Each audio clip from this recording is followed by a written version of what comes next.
Afinal, quem não quer matar o próprio pai? Este é a Visão Libertária, sua fonte de informações descentralizadas e distribuídas. Durante 6 dias trabalhou Deus na criação do mundo. No primeiro veio a luz, no segundo a separação entre céu e mar, no terceiro os vegetais e as árvores, no quarto o dia e a noite, no quinto toda a vida animal e o ser humano. Como todas as outras, esta última criação também era um animal, mas por Deus tê-la criado à sua imagem e semelhança, ela ficou responsável pela administração de toda a fauna e flora da terra.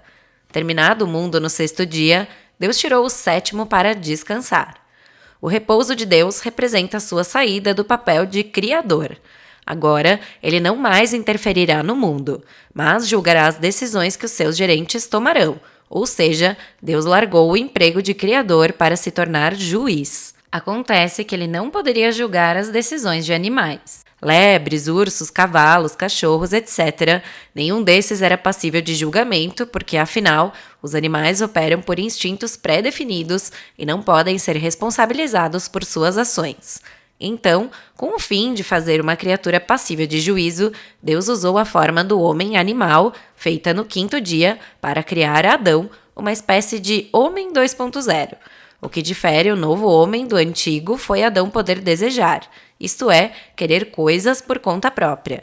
Este foi o meio encontrado por Deus para criar a sua criatura Hel, pois foi apenas através do conflito entre o querer humano e a vontade celeste que pôde haver responsabilidade e culpa, sendo as faíscas de atrito geradas por este embate aquilo a que chamamos de livre-arbítrio. A cosmovisão cristã de que possuímos livre-arbítrio foi durante cerca de 1.700 anos consecutivos dada como evidente em todos os círculos intelectuais. Mas sabe como é, né? Tem ideias que só mesmo um filósofo pode conceber.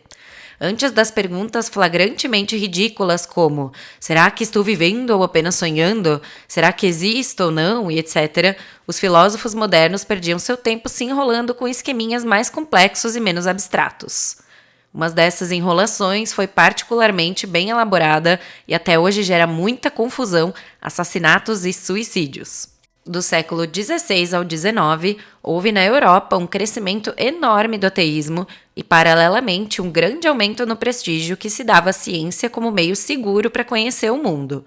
O alto valor desta área estava lastreado basicamente à filosofia cartesiana e às descobertas das 3 leis da física de Newton. No entanto, mesmo antes deste último, a intelectualidade ateia já teorizava sobre o chamado determinismo material. Enquanto foi apenas uma teoria, não teve importância. Acontece que com as leis da física de Newton, essa concepção ganhou uma certeza matemática tão alta quanto 2 mais 2 são 4. A descoberta de que todo movimento da matéria é determinado por leis fixas matou de uma vez a ideia, nos círculos intelectuais ateístas, de que algo como livre-arbítrio pudesse existir. E como círculos desse gênero cresciam a cada dia, não demorou até que essa visão de mundo fatalista engolisse completamente o debate. Afinal, ela oferecia uma certeza matemática em uma área que estava exausta daquelas grandes e inconclusivas discussões filosóficas. O raciocínio é simples. Parte-se da crença de que Deus não existe e de que, portanto, o ser humano é composto apenas de matéria. Então, como Newton descobriu que a matéria se move de acordo com determinadas leis, nós também devemos ter nosso movimento integralmente ditado por leis que ainda não conhecemos.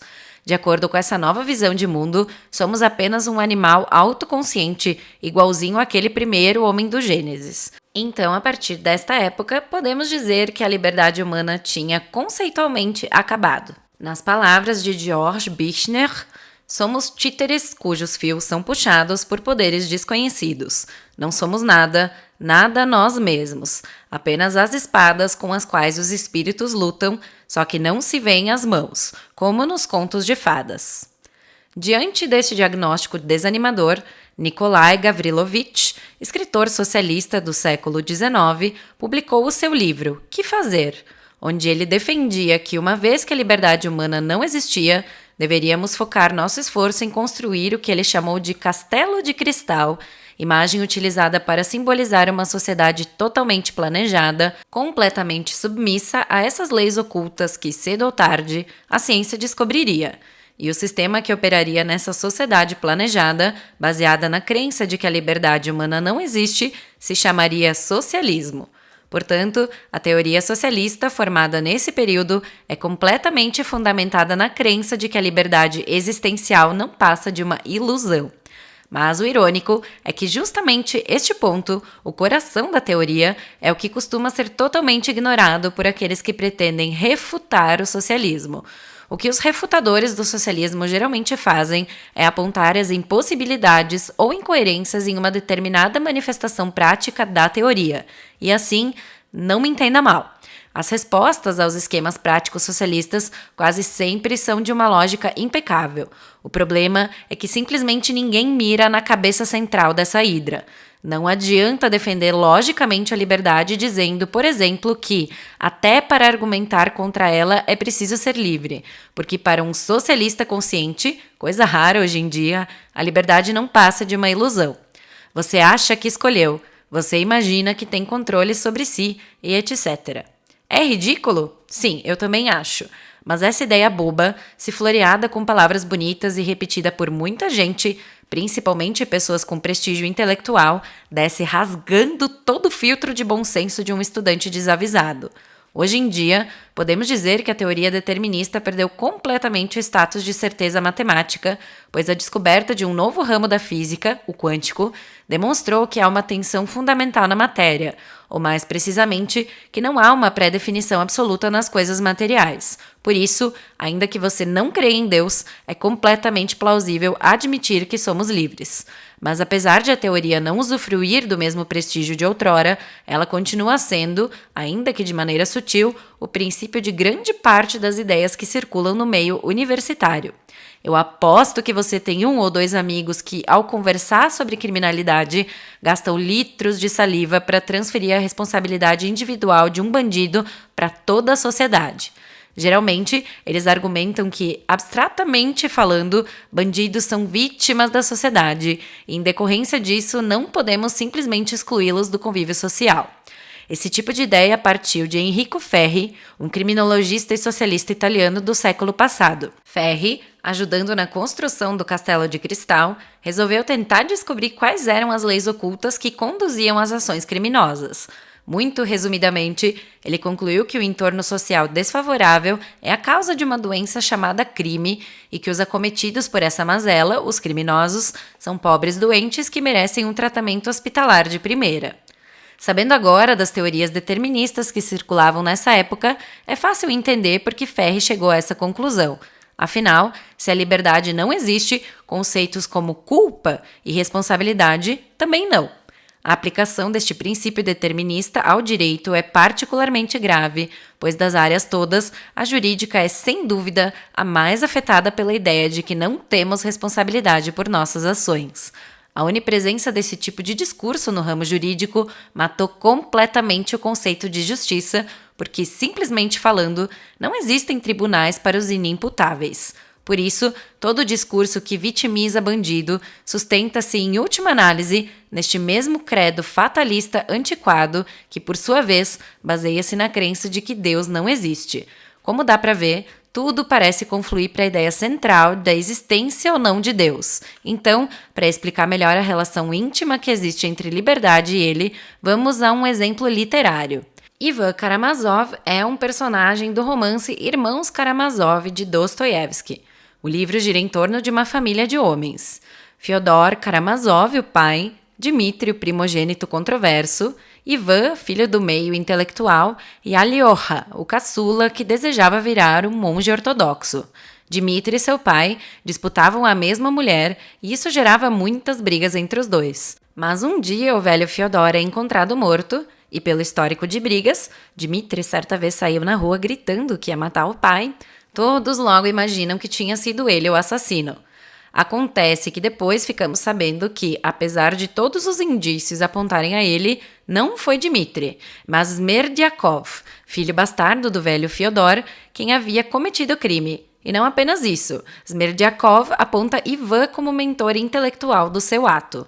Isso porque Ivan o convenceu de que a religião não passa de um mero instrumento de controle social, o que faria do crime, existencialmente falando, uma ação moralmente neutra. E afinal, a moral também não passava de um instrumento de controle. Então, sabendo de antemão que as suspeitas recairiam sobre Dmitri, Smerdyakov calculou que matar seu pai e ficar com o dinheiro dele seria uma ideia muito prática. No entanto, um ponto alto das obras de Dostoiévski é a perfeita descrição do conflito entre mente e consciência. Racionalmente, Ivan e Smerdyakov acreditavam mesmo que a vida do velho Fyodor não valia nada e que não fossem as leis, seria realmente muito prático arrancar a cabeça dele fora. Mas quando um deles vai lá e de fato arranca a cabeça do sujeito, uma culpa imensa toma conta do seu ser e não há nenhuma justificativa racional que faça o remorso ir embora. Apenas assim se explica o momento em que, ao prestar depoimento no julgamento do seu irmão Dmitri, Ivan vira ao público que assistia ao julgamento e diz: afinal, quem não quer matar o próprio pai? O pai a que ele se refere não é Fyodor, mas Deus, o sustentáculo da liberdade e, portanto, da responsabilidade. O que essa frase quer dizer na prática é: afinal, quem não quer viver sem culpa, sem ser escravo dos impulsos, mas livre da própria consciência? Então, apesar de a física não mais respaldar essa visão de mundo determinista, eu não acredito que possamos matar a hidra apenas com a ciência. Amanhã pode surgir uma nova descoberta que faça o paradigma anterior voltar a ter aquele status de certeza exata, afinal, a lógica interna da ciência a obriga a viver de novidades. Resumindo, só Deus na causa. Obrigado por sua audiência. Este artigo foi sugerido e escrito por Mônaco, revisado por Paulo Almeida e narrado por Salander. Se você gostou desse vídeo, clique no ícone de curtir abaixo, compartilhe o vídeo em sua rede social. Se você deseja ser notificado de outros vídeos, clique em se inscrever e depois no ícone de campainha. Até a próxima!